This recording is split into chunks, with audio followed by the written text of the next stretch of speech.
అలాగే మైకేల్ డానినో అనే ఫ్రెంచ్ దేశానికి చెందిన ఒక మహానుభావుడు ఈ దేశం గొప్పతనం తెలుసుకుని ఈ దేశానికి వచ్చి ఈ దేశపు సంస్కృతి గురించి తెలుసుకుని ఇక్కడే స్థిరపడ్డాడు చాలా కాలం.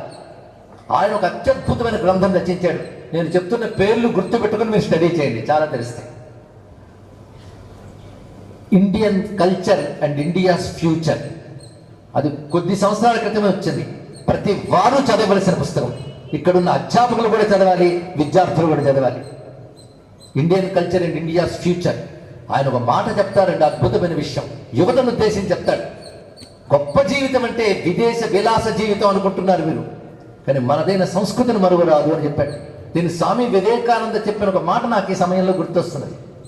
ఒక చెట్టు ఆకాశమంత ఎత్తు ఎదిగినప్పుడు, మొక్కగా ఉన్నప్పుడు దాని స్థితి ఏమిటి, చెట్టుగా ఉన్నప్పుడు ఆ స్థితి ఏమిటి? ఆ మొక్క చెట్టు ఎలా కాగలిగింది అంటే మట్టి వల్ల, నీటి వల్ల,